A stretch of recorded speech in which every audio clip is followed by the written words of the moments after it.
Bonjour à toutes, bonjour à tous. Voici une petite vidéo pour vous expliquer sur Windows comment essayer, en tout cas, de résoudre les problèmes de micro et de webcam.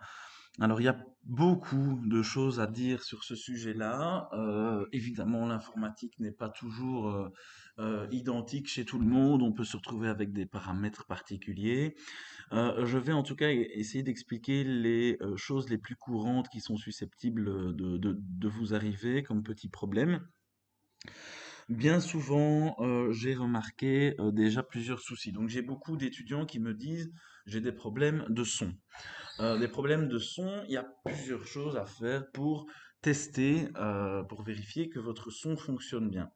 La première chose, typiquement, c'est de vous rendre sur un logiciel de musique ou sur YouTube pour être sûr que, pour vous assurer que votre son fonctionne de manière habituelle. Et au moins, vous saurez au moins si vos haut-parleurs fonctionnent. Si vous entendez du son sur YouTube, au moins vous êtes rassuré, vous savez que votre matériel fonctionne. Après, ce n'est plus qu'une question de configuration. Si votre matériel ne fonctionne pas du tout, si vous n'entendez rien, la première chose à vérifier, évidemment, ce sont les paramètres de votre son. Pour ce faire, vous devez vous rendre dans la barre des tâches. Ici, vous avez speaker hein, ou haut-parleur. Vous faites un clic droit sur l'icône et vous pouvez ouvrir le mélangeur de volume. Ça, c'est le deuxième bouton, normalement. Alors, vous avez une fenêtre qui s'ouvre ici. Alors, elle peut dépendre de votre ordinateur et des périphériques qui sont installés, mais en fait, on peut, par périphérique, voir quels sons sortent de chaque périphérique. Moi, en l'occurrence, je n'ai que mes haut-parleurs intégrés. Donc, il est possible que, par exemple, votre son de Discord se soit baissé, par exemple, et mis à zéro. Et vous auriez à ce moment-là le son, si vous lancez YouTube, vous aurez du son, et Discord, vous n'aurez jamais de son parce que le son de Discord est coupé. Donc, bien vérifier que tout est au maximum. Comme ça, vous avez déjà peut-être un souci en moins. Le deuxième problème, c'est pour chaque application de vérifier que vos périphériques de sortie sont bien réglés. Donc, il existe des périphériques d'entrée et de sortie. Les périphériques de sortie, c'est tout ce qui sort de votre ordinateur, donc c'est au niveau du son. Et les périphériques d'entrée, c'est tout ce qui entre, donc c'est tout ce qui est micro. À partir de ça, par exemple, si on prend le logiciel Discord, vous avez ici à gauche en bas, vous avez les paramètres utilisateurs, vous avez voix et vidéo, et il faut bien vérifier que le périphérique d'entrée est bien celui qui correspond à votre micro effectif. Si dans le passé vous avez installé d'autres micros ou si vous avez toujours plusieurs micros installés, ça peut arriver si vous avez des écouteurs intégrés avec un micro intégré, si vous avez un casque Bluetooth avec un micro intégré. euh, Dans ce cas-là, vous aurez peut-être une longue liste de périphériques, fonctionnels ou pas. Et donc, il est parfois utile de les tester un par un. Généralement, les applications le permettent. Donc, vous pouvez cliquer sur Défaut, par exemple, et vous pouvez voir, ah oui, ben ici, quand je parle, on voit que la barre s'active un petit peu, donc on se doute que le micro entend un petit peu. Ici, je teste celui-ci, je vois apparemment le son s'active, mais je pense que c'est le son de mon ordinateur ici, hein. Donc voilà, là c'est... Ah ben non, là ici, quand je parle, ça ne s'active pas beaucoup, je vois que ça ne va pas. Et ici, je sais que c'est mon micro habituel, et donc là, on voit bien quand je parle que la barre s'active bien clairement. Donc je sais que c'est mon bon micro.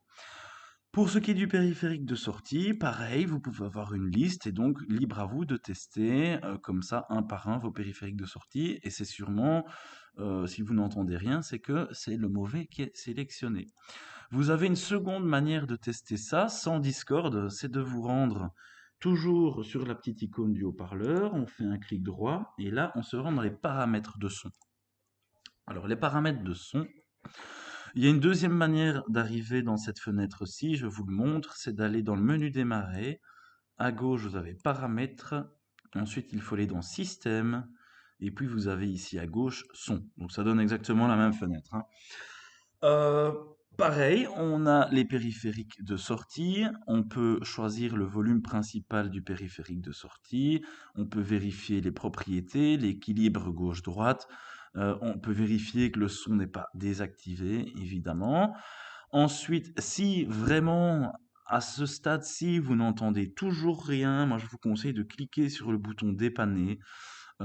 Et Windows va désactiver votre carte son, la réactiver, regarder si vous avez si vous avez tous les pilotes à installer, vérifier que tout fonctionne à votre place. Pareil pour le périphérique d'entrée, donc on parle bien du micro. Vous aurez la possibilité de choisir votre périphérique d'entrée et vous avez ici en bas une ligne qui se remplit de bleu au fur et à mesure que vous parlez. Et donc, dans le même style que Discord, vous allez voir si votre périphérique d'entrée fonctionne bien. Pareil, si aucun de vos périphériques d'entrée fonctionne, si vous voyez que la barre ne s'active pas, vous pouvez cliquer sur le bouton dépanner. Et de cette manière, Windows regardera pour vous si les paramètres, si tout est fonctionnel, si tout est bien installé pour que votre micro fonctionne. Ensuite, vous avez toujours les préférences de volume des applications et vous pouvez comme ça décider quelle application doit aller fort ou pas fort et quelle application de base va utiliser quel périphérique. Donc là, c'est à vous de voir ici. Mais normalement, dans cette partie-ci, tout est censé être correct, hein. Deuxième chose qui peut ne pas fonctionner, imaginons sur Smart School, votre micro refuse toujours de fonctionner, vous êtes pourtant sûr d'être sur le bon navigateur Google Chrome, vous êtes sûr d'être sur Smart School, le professeur a autorisé l'usage du micro, vous avez rechargé la page, et malgré ça, rien ne fonctionne.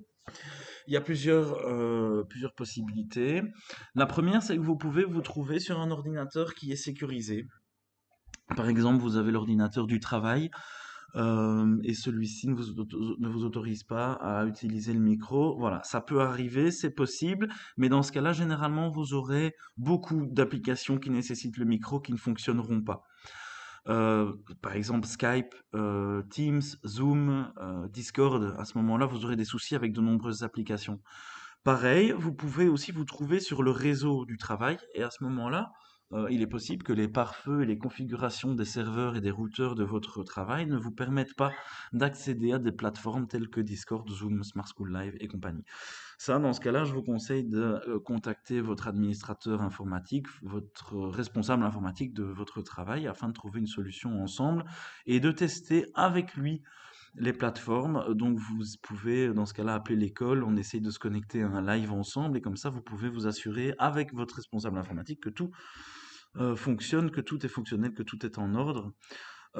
Deuxième possibilité, ça peut être les paramètres de confidentialité. Il faut savoir que de base, l'utilisation de votre micro par les applications qui sont installées sur votre ordinateur n'est pas forcément toujours autorisée. C'est-à-dire que, de base, pour la protection de votre vie privée, de votre confidentialité, Windows va potentiellement interdire aux applications, que ce soit Chrome, que ce soit Discord ou autre, interdire à ces applications d'accéder à votre micro et à votre caméra. Évidemment, ça peut être gênant quand on veut participer à une conférence ou à un examen en ligne. Comment faire pour se protéger contre ça? Je vous conseille de vous rendre dans le menu démarrer. Vous avez le bouton paramètres et là il faut trouver les paramètres de confidentialité. Les paramètres de confidentialité, ils se trouvent enfin chez moi ils se trouvent en bas à gauche, mais évidemment ça change, hein. Confidentialité, donc ça se trouve ici. Vous pouvez aussi revenir ici à l'accueil et taper dans la recherche confidentialité et vous allez tomber sur paramètres de confidentialité. Donc c'est ça que nous cherchons. Voilà, paramètres de confidentialité. Je vérifie que ça envoie bien au même endroit. Voilà, ouais, ça envoie au même endroit. Voilà. Donc les paramètres de confidentialité vont vous permettre de changer plusieurs choses. Moi, je vous conseille de lire quand même attentivement chaque menu. En tout cas, ce qui nous intéresse, ce sont les autorisations pour les applications et principalement deux choses, le micro et la caméra. À savoir, attendez, le micro, attendez, hein, je teste le micro ici. Voilà, caméra. et microphone. Voilà, ici à gauche. Donc, il y a plusieurs choses à vérifier. Chaque cas peut être différent, mais je vous conseille de vérifier que l'accès à la caméra est activé, que ensuite, beaucoup plus bas, vous avez autorisé les applications du bureau à accéder à votre caméra, vérifiez que c'est activé, et vous verrez comme ça quelles applications peuvent accéder à votre caméra. Et vous pouvez aussi au-dessus choisir les applications du Microsoft Store qui peuvent accéder à votre caméra, vérifier que les bonnes applications ont bien accès à votre caméra. Pour le microphone, c'est exactement la même chose.